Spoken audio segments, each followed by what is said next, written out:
The UN's latest report on global hunger shows we're moving backwards. At least 828 million people went hungry one way or another on a daily basis last year. The prices of wheat and other crops have increased exponentially.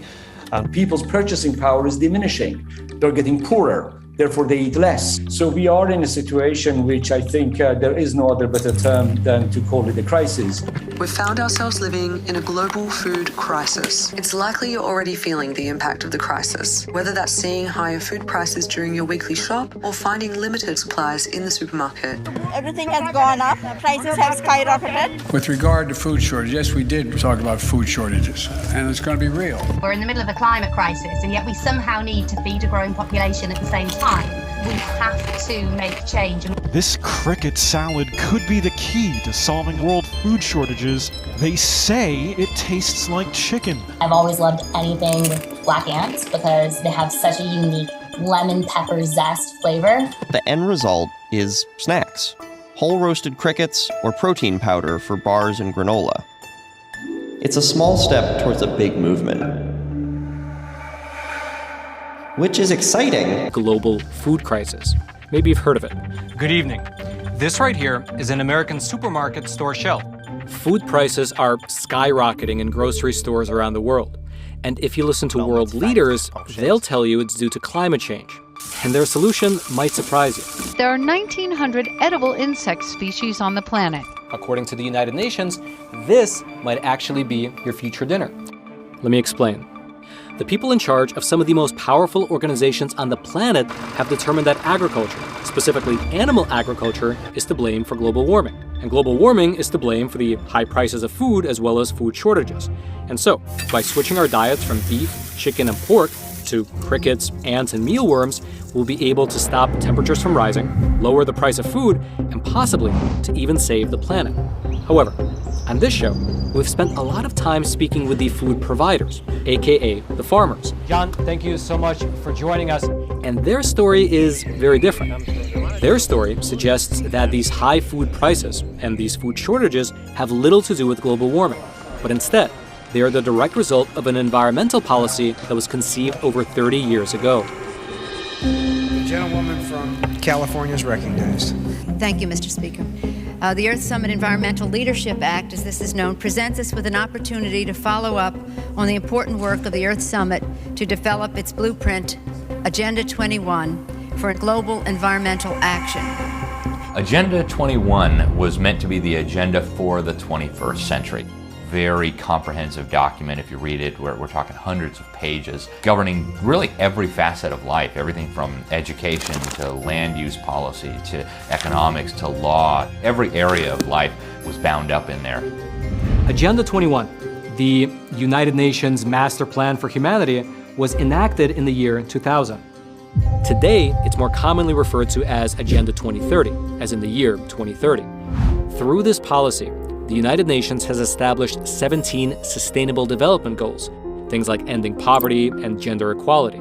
These 17 SDGs are then broken into 169 individual targets, all to be reached by every nation on Earth by the year 2030. Can it be done? Likely not, but it's good to have goals, right? There is absolutely no way for these Sustainable Development Goals to be implemented, to be tracked, to be monitored without the total obliteration of individual freedom. Some of the goals sound nice, ending hunger. Who could possibly be against ending hunger?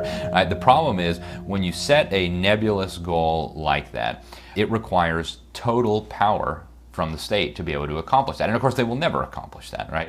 There's no way to literally eradicate all poverty from the face of the earth, but it gives government and global institutions like the UN an easy excuse to basically do whatever they want under the guise of meeting these goals. It's true. How can government possibly reach all of these Sustainable Development Goals without micromanaging every aspect of our lives? And obviously that includes food production. And since food is produced literally everywhere in the world, well, the only way to cover this story is to travel the world and to speak with the farmers who are being hit hardest by this agenda.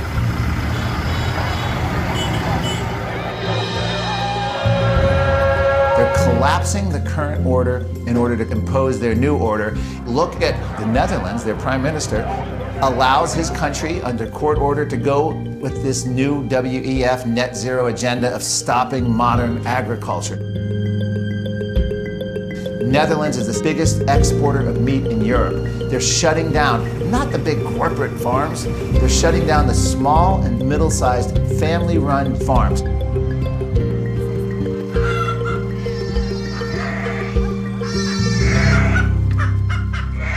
We have about 120 acres of land. We probably built corn on it for the pigs because we have pigs at our home. How long has this farm been in your family for? From 1930. So that's like 3-4 generations? Yeah, I'm the fourth generation, yes. You heard the pigs? We feed them 3 times a day. This is the time they're getting food. I think we're the last generation.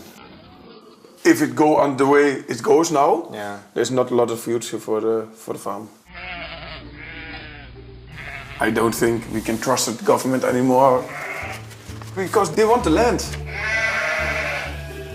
And in Holland, there are a lot of farmers who already have stopped. Stopped what? Farming? Farming. So these are all farmers? No, maybe no, not this not one. a farm anymore. But here's a farm, right? No, there's also not a farm anymore. So all these people shut down because of the government policies? Yeah. How many farms do you think will shut down in the next few years if the government does what they're planning to do? I think 50% is go away. Wow, really? 50%? If Martin is right, and Holland stands to lose 50% of its farmers, then something is seriously wrong. This is a country that ranks first in the European Union in agricultural exports, producing large surpluses for the food and processing industry every year. So, why does the Dutch government want to eliminate half of its farmers?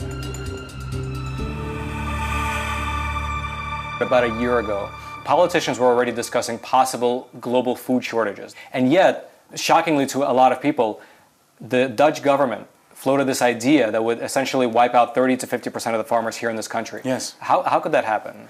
So the Netherlands has been a very agricultural country for decades, for centuries even. Mm-hmm. And in the 1990s, the Dutch government made an agreement with the European Union saying that we would have a certain percentage of hay, clover and moss on our countryside.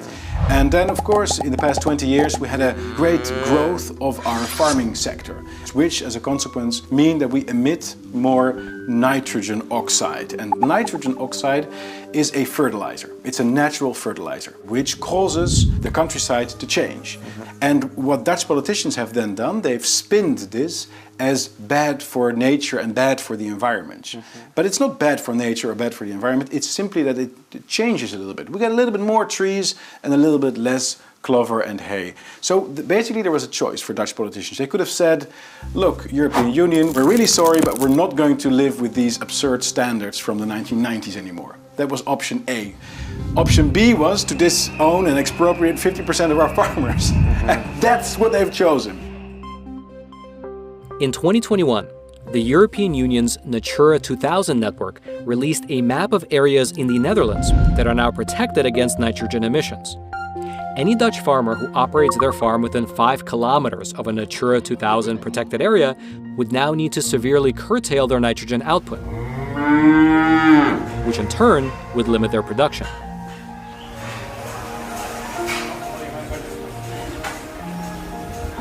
The nitrogen problem is something they made up. It's one big lie.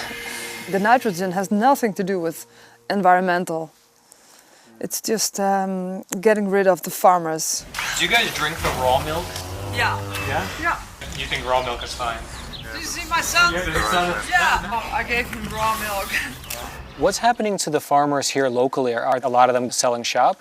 No, at the moment you can't even sell it because because of the regulations. The properties are kind of worthless. Another farmer can't buy our land because he's not allowed to be a farmer there as well. So if you can't sell your property, then it's worthless. And I think the government can take it just without buying it. They don't even have to buy it. They just take it. And like, what do you think they would do with it? Do you think they would develop it into apartments or? Yeah, they say they need a lot of land for building houses. We have so many immigrants coming over here at the moment, and they say, yeah, we need houses for them, so that's why we need your land. It looks like they want to make Holland one big city. One problem I see is that in the countryside, a lot of upside-down Dutch flags, a lot of the red handkerchiefs flying, you know, in solidarity with the farmers. But when you go into the big cities, we talk to people, young people don't even know what's going on. No. So it might be that like only when the store shelves are empty, they finally realize like, oh, what's going on? Exactly. But right? then it's too late. Then it's too late. Yeah. Yeah, but it is happening.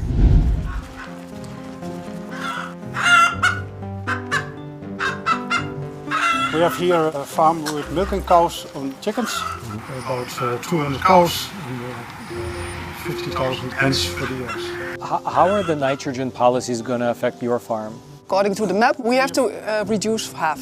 Half? Half. Would you be able to do that? I don't know. I think we might have to shut down one barn. What are these silos here? What are these? There's feed. Of feed, wow. 3 kinds of feed, for the small ones, the middle ones and the bigger ones. Do you think if the nitrogen policy goes into effect, the price of the feed is going to go higher? This last year, the price is 60-70% higher. 30 to 40 euro more per pig. So based on that Natura 2000 map that the government released, yes, how much will you have to cut? So far this region is minus 12%, 12% less cows. This is going too far. This is throwing farmers out of business.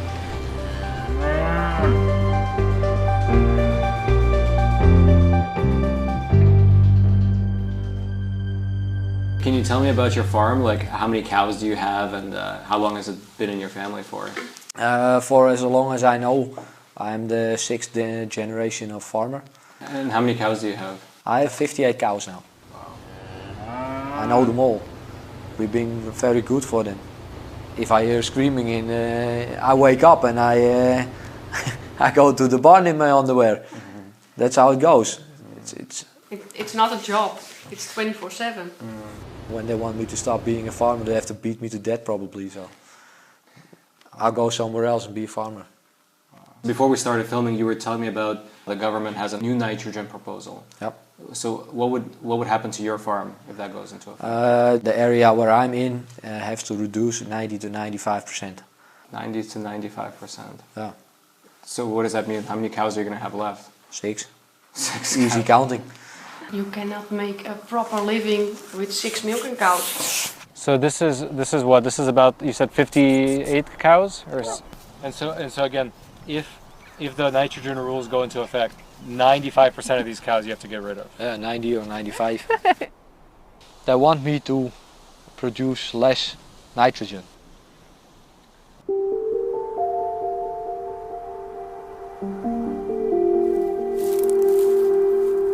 Where are the plants that they want to protect? Is it just this grass? Now in the back there's the dunes.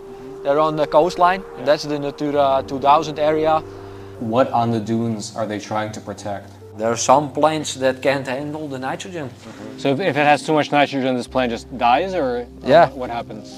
It doesn't grow. I don't know how it works exactly. So again, to protect this right here, your farm has to cut 95% of its nitrogen. Yeah. But it's also a balance, right? Because like, yeah, if you want to eliminate all farming and all humans and all everything, sure, everything will grow naturally, but then you don't have any food. So it's like the solution, actually, it sounds good on paper, it sounds good in government, but in practical terms, it doesn't have the good effect. That's the biggest problem. They make up a lot of things, but they don't know how it works. But I think it's a scam. Well, it's a scam that'll get them your land. It's clear that these strict Dutch nitrogen policies are crippling the farmers who have been feeding this country for decades. But do the benefits of protecting these nitrogen-averse plants outweigh the costs that these farmers are paying? Hi, Petra. This is Roman. I'm a reporter here in the Netherlands from America. We reached out to the Department of Agriculture to get their side of the story, but unfortunately, they were not available. So instead, we turned to a nitrogen expert who was tasked with analyzing the government's own nitrogen model. You were working for the government committee yes. to study the nitrogen. Yes. You were given a model. Yes. The whole policy is based on the deposition model about how to deal with nitrogen's emissions on nature areas. And I looked at the validation studies and showed that the model is actually crap. It doesn't work. And doesn't matter, they still continue using it, which is, in a sense, unsettling. I mean, really, can we do such a thing in terms of policy? Use a model which doesn't work? It's never about innovation, it's always about getting rid of farmers. When you look at it from a global level, if let's say consumption here in the Netherlands and worldwide for things like beef and dairy products don't go down, sure, you might lower your farming, but that farming is going to happen somewhere else. It's a classical trade-off. If you don't do it here, you do it somewhere else. I mean, nitrogen emissions are part of the equation of agriculture, so you want to optimize that. And guess what? The Netherlands is pretty good at optimizing agriculture. We've done this for the past 1,000 years. We're really good at it. So if we would actually shift production to somewhere else, you are absolutely sure that emissions will increase. So ironically, it's almost like if you globally want to reduce emissions, you should have more agriculture here in the Netherlands. Absolutely. It's the epitome of a dumb idea to scrap agriculture here because it has to be maintained somewhere else or increased somewhere else. So we're a bit of a bind in the Netherlands with respect to nitrogen policies. So if this isn't about nitrogen, what is it about? I've always said that the nitrogen crisis is, first of all, a made-up crisis. It's manufactured. And the only solution that is ever being proposed is forced expropriation.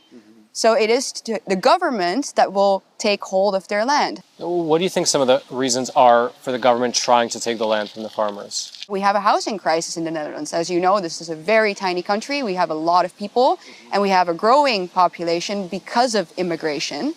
And we need places to house those immigrants, and I think that that's partly why the government wants that land.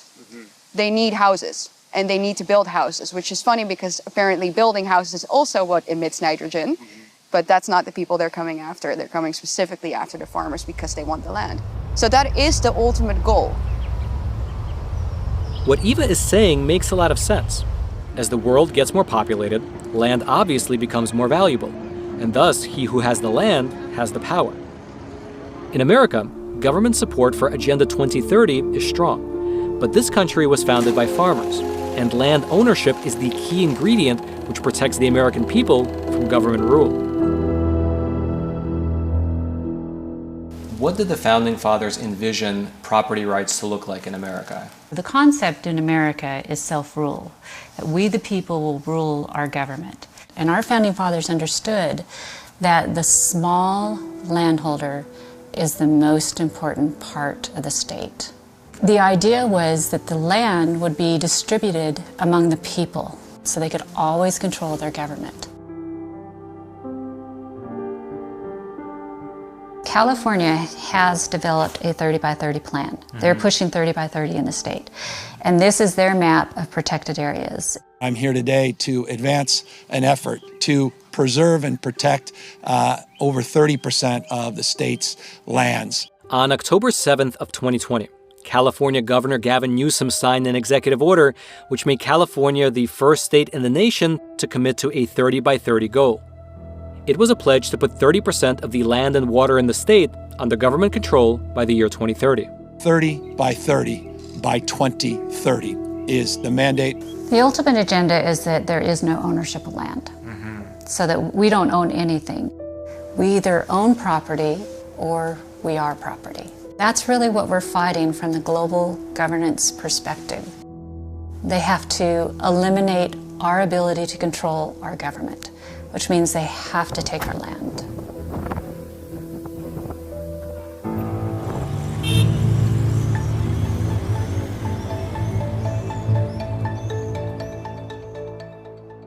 Is Agenda 2030, is it something that's on the books in the U.S.? I would look at Agenda 2030 as kind of being a template or a blueprint.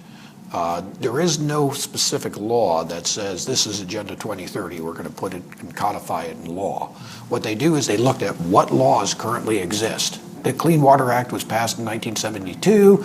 The Endangered Species Act was passed in 1973. Let's use these laws and tweak them in order to achieve the 17 Sustainable Development Goals. A lot of this came about in the early 70s. Clean Water Act, Clean Air Act, which were good things, you know, the Endangered Species Act, but it's been abused from what the original intent. Congress did not intend for it to be abused the way it is and manipulated the way it is these days. When they wrote those bills, they would have never passed them.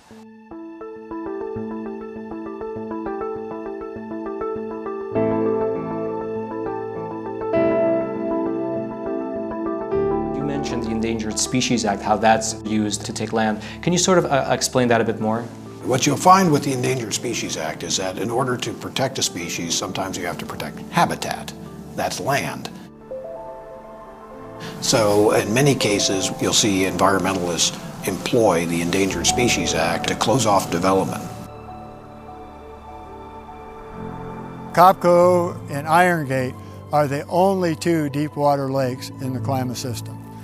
But the environmentalist movement created the crisis for saving the coho salmon, which were never known to be indigenous to the upper region, to force the elimination of the dams or destruction of them. What you're saying is, in this region, the coho salmon is not really indigenous. Is that the case? Coho salmon, by Fishing and Game's own definition, is a coastal fish. Its normal habitat extends no farther than 30 miles from the coast. The Iron Gate Dam is one of 4 dams being removed by the state of California to save the coho salmon. But if what Rex says is true, and the coho never swam here, then why destroy the dams? It's a question that's been irking local farmers and ranchers who depend on these dams for their livelihoods. Throughout my entire childhood, my parents had several different jobs. Because they didn't inherit this place, they worked hard to have it. How many years have they owned this plot of land? 40 years. We love this land, but given this global agenda that, you know, feels like it's in our backyard now, I don't know if my sisters and I will be able to inherit this place and pass on and keep what my parents have worked so hard for.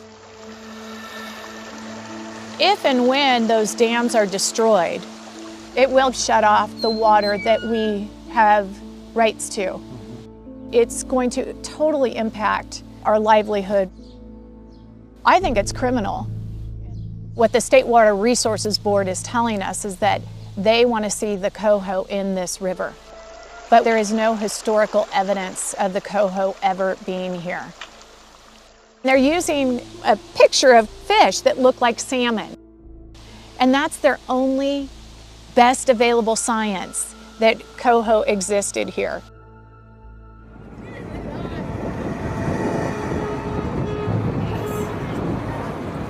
Todd, could you please introduce yourself and sort of your background as it relates to the waterways and dams specifically?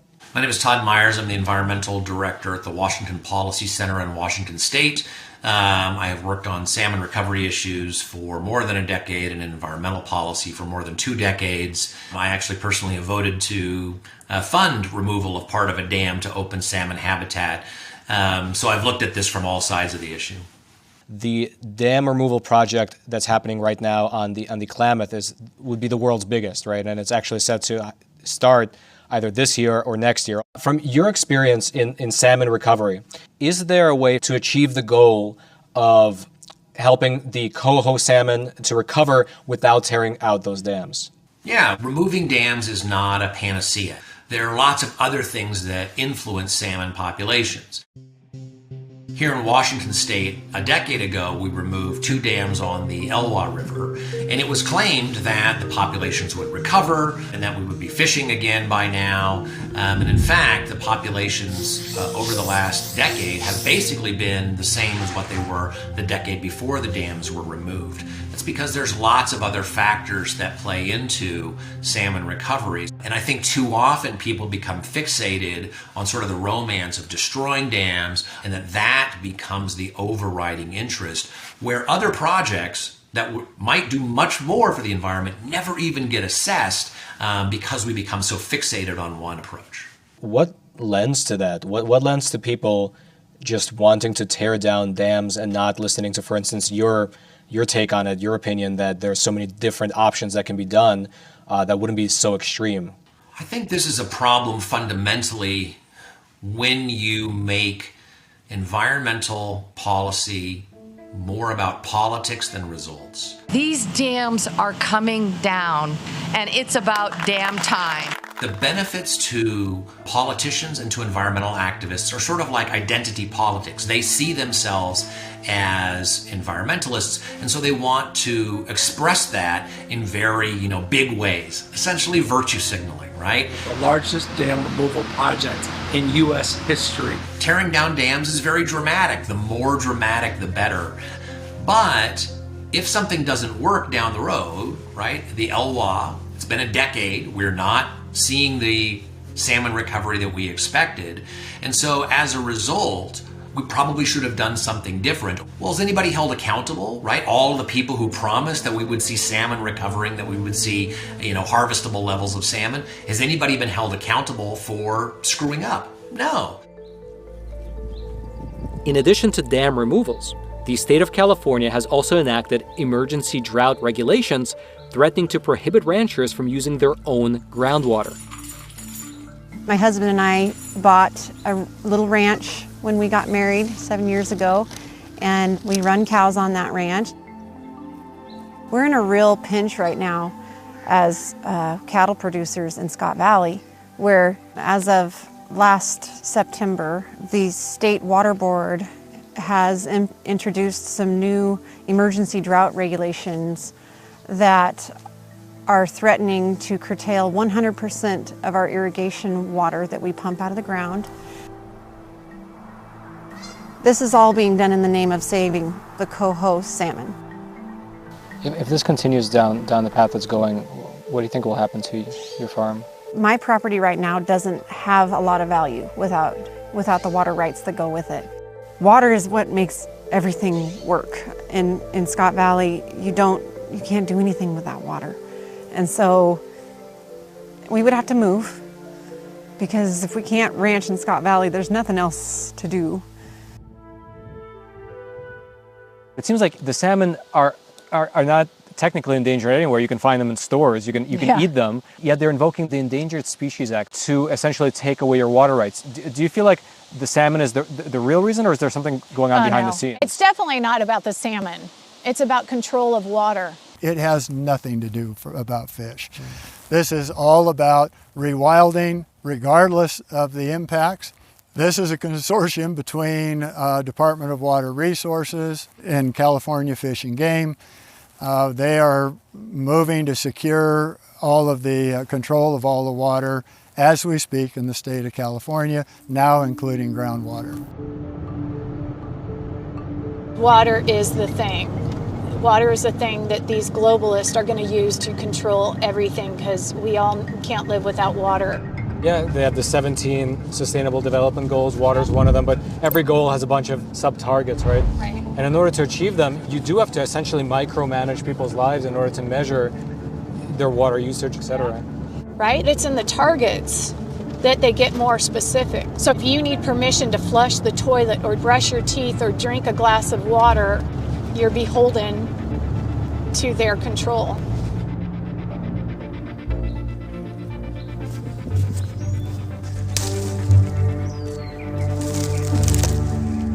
What's a great threat to the United States is a bi-coastal elite that has grown up in 50 years of luxury and affluence, and they're completely unaware of the source of their wealth.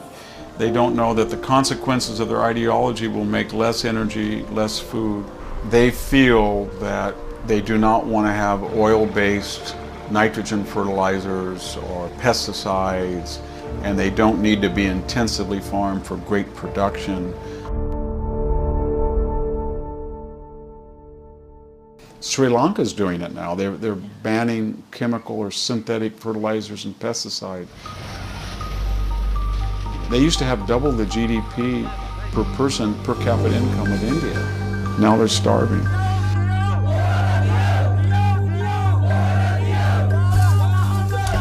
Is this really what happens to a country when these policies are enacted?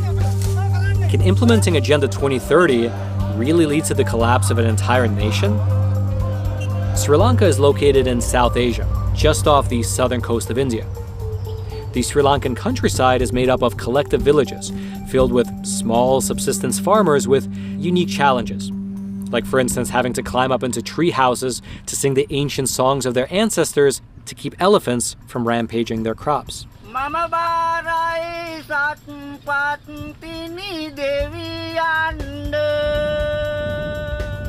But to be honest, in terms of threats, elephants pale in comparison to a government that is pushing forward Agenda 2030 with a strict agricultural mandate, which is now threatening to destroy the lives of the farmers who have been the backbone of the Sri Lankan economy for decades.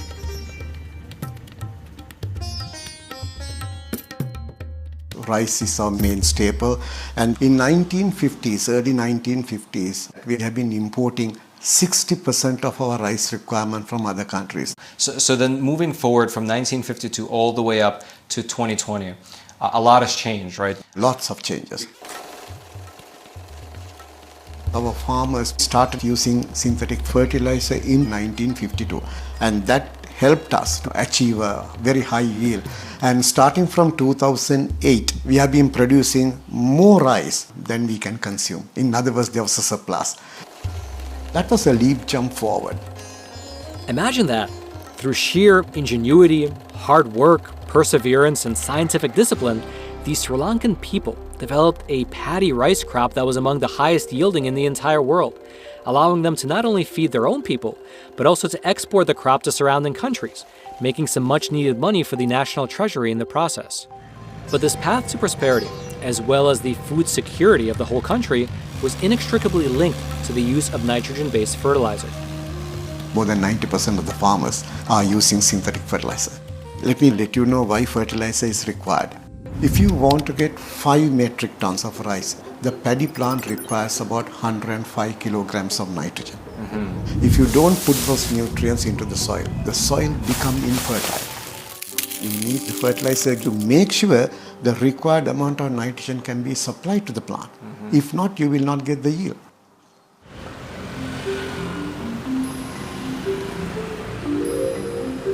Here's a fun fact. This country is actually not called Sri Lanka. This country is officially called the Democratic Socialist Republic of Sri Lanka.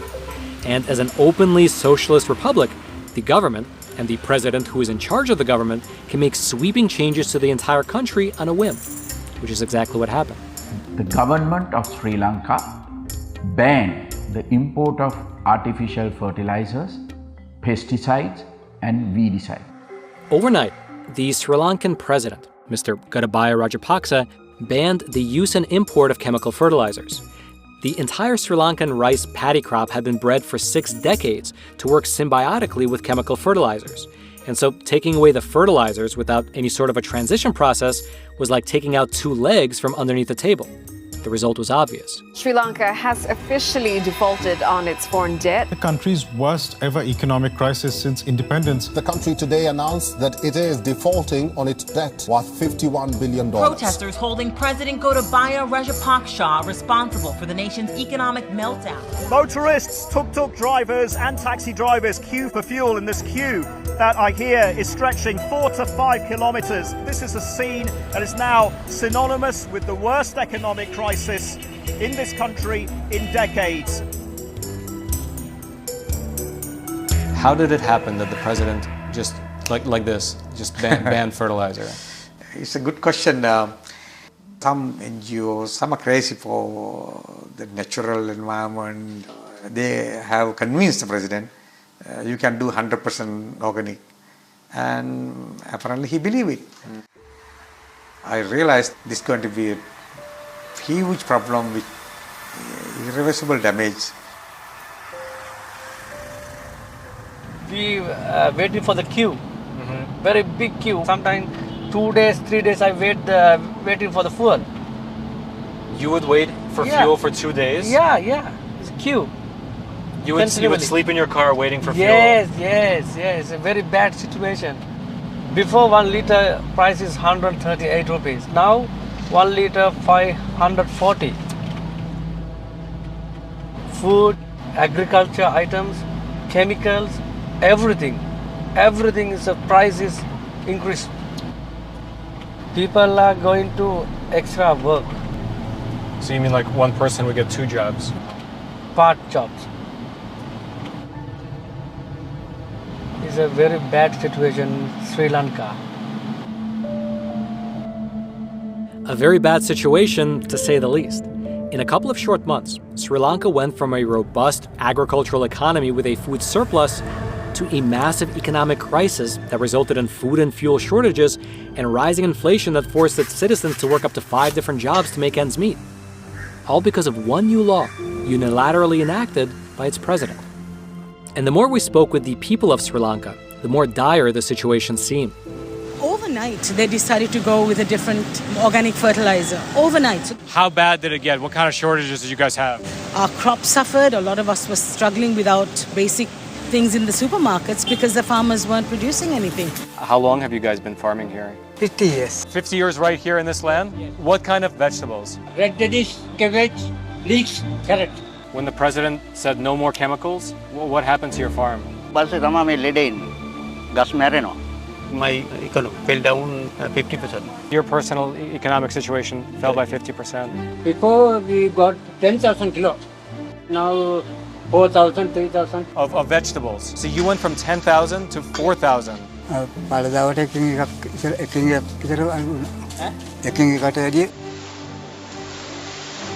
Normally, we can fill up 5 boxes, around 5,000 kilograms of fresh tea. So you're saying before, it was not only this, like all this would be filled. All this were full. That's rough. Yeah, it's a huge difference. ඉතින් මුදල් හොයාගන්න බැංකු වලින් loan ගන්නවා. කුලියට හරි ගිහිල්ලා තමයි ඉතින් ඒක ගෙවනවා ඉතින්. කොටුවෙන් පාඩුනවා. Do you think the government cares about farmers like you? No satisfaction. ඒවා කිසිම දෙයක් නෑ. ඒකට ආධාරයක් මොනවත් නැත. The difference in vegetable production between synthetic and organic became obvious when we visited one farmer who is still practicing both methods. This field is 100% organic. Why only this small plot is organic? Why is not everything organic? When you compare the other crop and organic one, its yield is little bit poor. The yield is poor. Yield is poor. So we can't make a good profit. So organic is more expensive, it's more labor, and it's less yield. Wow. Everywhere we went, it was the same story. The farmers themselves know that the only hope they have is to organize and tell their story to the world. So they asked us to sit down with them for a meeting, and what we learned was tragic.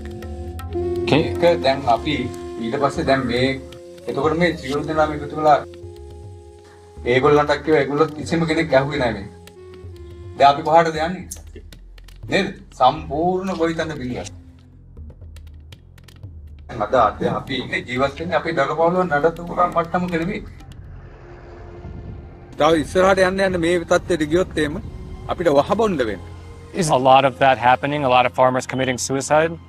හැමෝ සමස්ත ගොවිපදයා මේ ගොවිතැන් කරන මුළු රටම අද ඉවරලා තියෙන ගොවියා විනාශ කරපු නිසා මුළු රටම ඉවරයි. Suicide.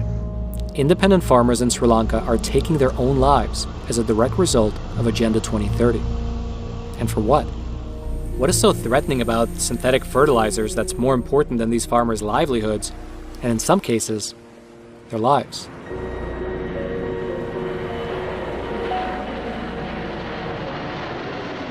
Climate change is the biggest threat. The biggest threat to any kind of biodiversity, the biggest threat to any kind of nature, of course also the biggest threat for the human beings. What do we want? Climate justice! What do we want? Now! At some point down the line, the narrative changed to be around climate. What was the narrative prior to that? What was the justification they were giving in order to push, this kind of more control from the top down? Yeah, immediately preceding climate and environment, actually the Cold War was the pretext for having this incredibly large, incredibly powerful federal government. In fact, you see a very clear break when the Club of Rome met in 1991 as the Soviet state and the Eastern European communist states were collapsing. The Club of Rome, very, very powerful elitists. Obviously, Mikhail Gorbachev was there. You had many prominent Americans, people like Al Gore. They got together and they came up with this incredible document where they actually said we need a new justification for this all-powerful state. So the new excuse is going to be because the environment is going to be harmed and because climate is going to hurt us. Wait, what? I could not believe what I just heard. Did world leaders really lay out this globalist plan in plain English in a physical book way back in 1991? I went on Amazon, and there it was. The First Global Revolution, which states, and I quote, "In searching for a common enemy to unite us, we came up with the idea that pollution, the threat of global warming, water shortages, famine, and the like would fit the bill. And therefore, the real enemy is humanity itself."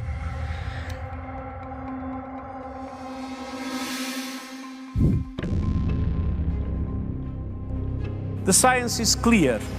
We are getting dangerously close to the point of no return. The science is very clear. This natural world is severely endangered. Code Red for Humanity is not a group of political officials, elected officials. These are the scientists. There is a top-down quality to this policy which is extremely forceful, and the forcefulness comes from scientism, which is the ideology that we understand the world fully because of science. We have to listen to the science so that we have a better future for tomorrow. This is just ideological BS, and it's also quite dangerous. It's a dangerous way of looking at the world because then it means nothing matters apart from science. Culture doesn't matter, history doesn't matter, religion doesn't matter, social interaction doesn't matter, nothing matters but science. You don't need to be a theologian or philosopher to understand that that's complete nonsense, but also dangerous nonsense. If nothing matters than just science, then what kind of a world do we actually live in? History is truly at a turning point.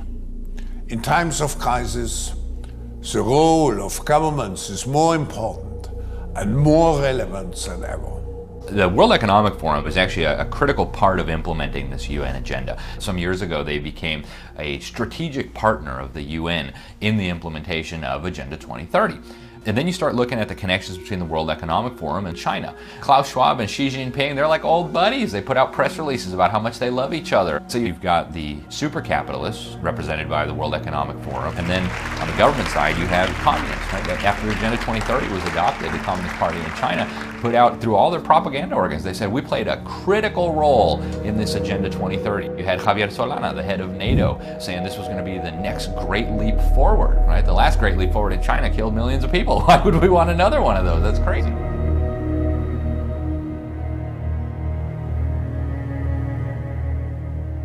So you have communists and super capitalists all coming together and working on this one sustainable development agenda. And that should make us all pause and say, well, wait a minute, that doesn't make sense on the surface. What's going on here? China is a powerful example of what can be achieved when national governments make environmental protection a top priority. The motivations of those who are pushing this agenda, many of them tend to emulate countries like China, which have abysmal environmental records. This is a country that has massive pollution problems. They don't seem to care about rivers and lakes and streams. There's all sorts of toxins pouring into them. In actuality, I would say their envy of China is more to do with their control over their population and control over politics than it has to do with the environment. In looking at this, it looks like the environment's a tool to achieve power more than it is an end goal of itself to actually protect nature.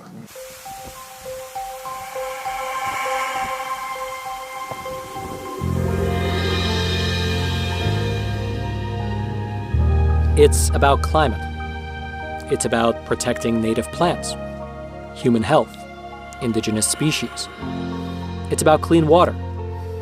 I still don't know what this is really all about.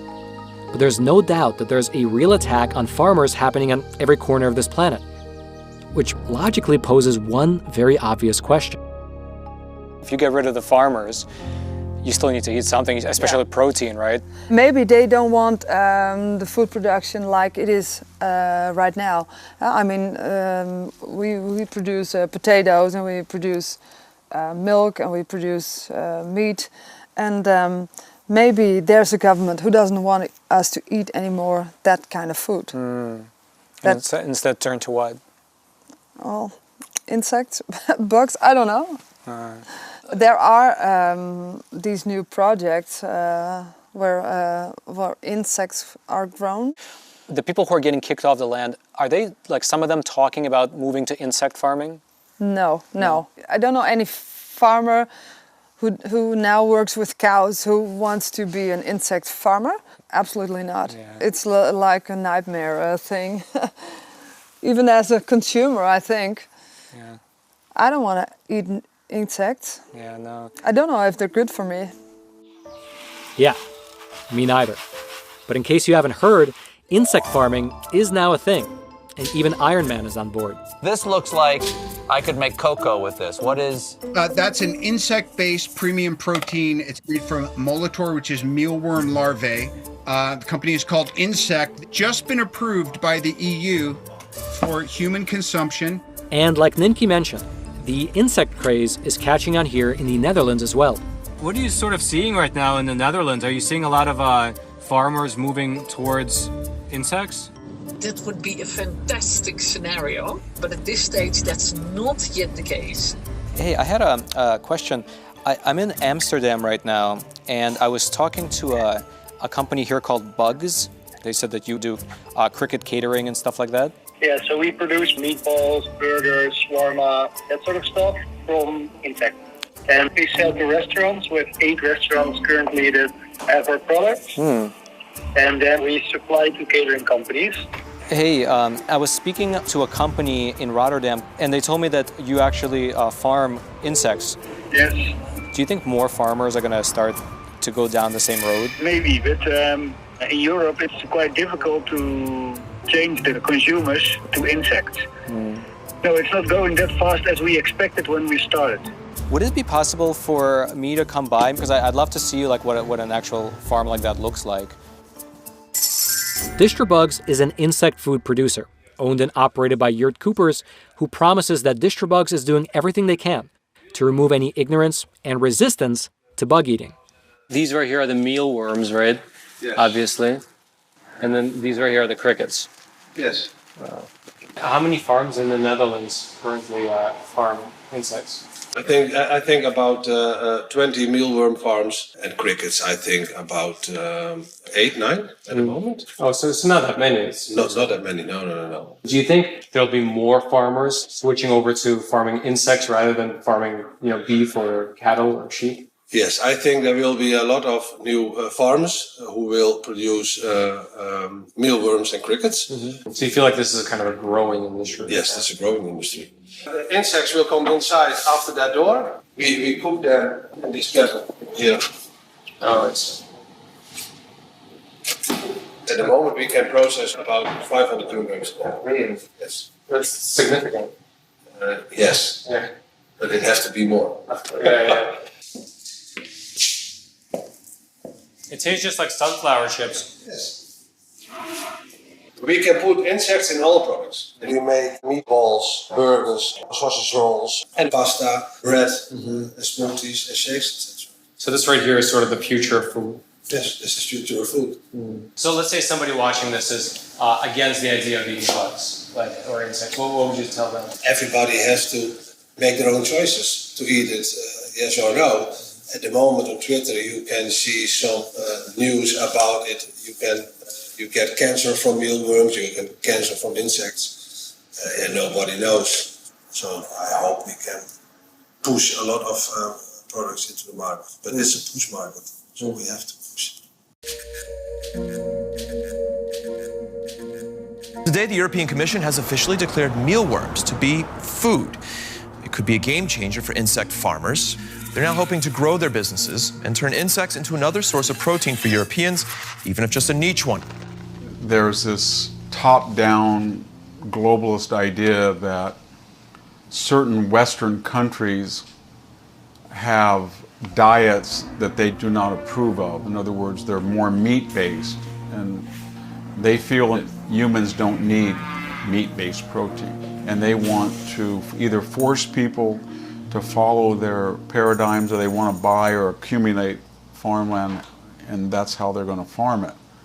It's sort of like the Soviet Union or Mao's Cultural Revolution. It's top-down, and it results in disasters. The UN Food and Agriculture Organization in 2013, they put out this very bizarre report, and they said we need Westerners to start eating bugs, right? And that wasn't on anybody's radar. We didn't eat bugs, that's disgusting. And so they said we need a massive propaganda campaign in the media to convince them that they're going to save the planet. Well, we're seeing that. NPR, the Canadian Broadcasting Corporation, the BBC, even Fox News, right? They've been peddling this idea that bugs are delicious and nutritious. Now you got all these celebrities eating bugs and teaching people that it's trendy and cool to eat bugs. And as we speak, they are right now building the largest insect protein processing facility on the planet outside Decatur, Illinois. They're building another one up in Canada. They know there's not really demand for bugs right now, right? How many Americans do you know that are clamoring for cricket sandwiches, right? Practically none. And so I expect that as these food shortages develop, as the price of staples goes through the roof, people will say, okay, I'm really hungry, my kids are really hungry, I can't afford a steak anymore, so all right, I'll eat your stupid crickets. Construction on the Klamath River Dam removal project is set to begin in a couple of weeks. Right now, teams are already on site. Construction prep work is underway. Some of the dams are scheduled to be removed in 2024, but the first one will be removed from the river in September. We live in fear. What are they going to do next to us here? When people go up the road, we wonder if, they're sneaking on our property and trying to take pictures, and we've had drones flying over trying to prove something, anything that we may be doing wrong on this river. And it's intimidating. If we're heading for a world food crisis, as we hear all the time, then perhaps we should release the noose on the food providers. We don't farm and ranch with a big margin. We don't do it so that we make a bunch of money and can take the family on vacation. We do it because we love the lifestyle. We love raising our kids, learning to do something productive, providing people with something they really need. I just hope that it doesn't come to a point where we lose ranches in Scott Valley, because I don't know what it would be without agriculture. What replaces our fields? It's either going to be some kind of development, or I guess corporate farms. When you start to see people like Bill Gates gobble up farmland, and you read what his foundation says about farming, when they say that we're going to have a particular type of agriculture, they want large blocks run by the government or by private consortia where they say we're not going to have animal-based proteins, we're not going to have stockyards, we're not going to have turkey farms, we're not going to have chicken. The academic mind always has the answers, but never in the real world. And they do a lot of damage. Everywhere you look, small and medium-sized farms being gobbled up by these corporate mega farms because they can't keep up anymore. They can't comply with these endless streams of regulations that are coming down. We're seeing that in China now, where these giant mechanized corporate, big government-controlled mega farms are displacing all these little small family farms that families have been farming for hundreds of years, in some cases longer. They're moving them all off their little plots of land and moving them into these big, horrific mega cities that they have built. And we're going to see that all over the world with the decimation of small farms. So if they're not bankrupted by economic forces, the government itself will shut them down. Everything is falling apart. There is a shortage of food. Many people do not have enough money to eat every day. Everybody's out here today because they understand that when our government actually expropriates our farmers, we're all next. Not just Holland is now facing these types of regulations, but you can see the attack on farmers all over the world. It's an agenda that is carried out on a global level, that is being pushed through government officials in respective countries. This is precisely how the globalists have managed to take over national parliaments and national governments. 20 countries equal 80% of all the emissions. You solve the problem to start with by making sure all of those 20 countries are doing what they need to do. We have to pull them to the table and leverage further. So how do we get there? Well, the lesson I've learned in the last year is money, money, money, money, money, money, money. They're following a script where they are thinking already from the perspective of a global, bureaucratic, quasi-totalitarian system of governing, system of rules. This is an agenda, and all these countries are implementing the same policies. So they've targeted the farmers because that's the agenda. When the American nation was founded, 95% of the people were homestead citizens. They had their own land. And they were completely independent, autonomous. They raised their own food. They were outspoken. They were economically viable. Farming serves two purposes. It doesn't just produce food, but it produces citizens. John, can you give us an idea of how much it's costing you to operate your farm right now this year compared to the same time last year? Well, right now things have tripled as far as costs for my own farming operation and for many farmers across the country. And I think you're going to see across the board higher food prices. Food prices are already up dramatically this year, last year a little bit too, and we might see more empty shelves in America. Even the president is promising food shortages in his conversation, so there's no need for this to be happening. You know, the people are the ones that are going to be hurt.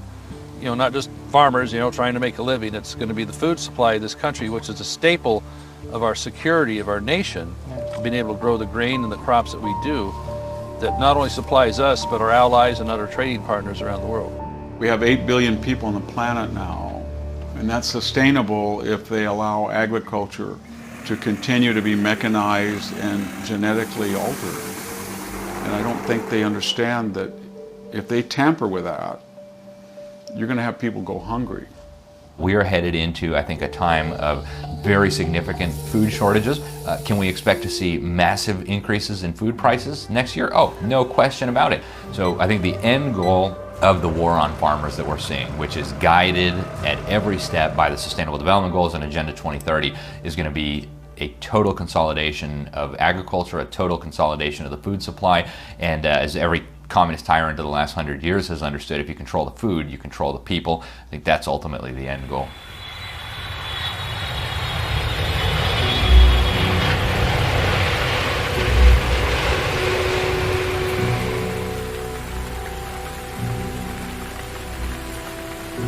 So, what now? Do we fall in line with the UN, sacrifice our current diets, and instead turn to alternative sources of protein, like insects? Do we sacrifice our small, independent farmers and their livelihoods in favor of species that may or may not be endangered, or plants that can't be replaced by trees because of an agreement made between politicians last century? Do we strip all farmers, worldwide, of synthetic fertilizers that they say are essential to feed our population? If America was built to be governed by the people, then it should be the people who make these decisions, right? And if small businesses are failing and the middle class is shrinking while food prices skyrocket and grocery store shelves become bare, then perhaps it's time that we take a look at what's happening to our friends over in Asia and Europe and decide if their path is the right one to follow. There's a group of people that is thinking they're doing everything good for nature. And they are against farmers. And why? I don't know. Because they think we do everything wrong.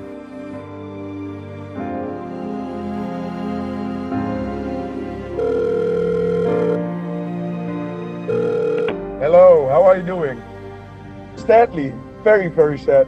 In the neighborhood here are the 6 people who killed themselves because they don't see how it must go further.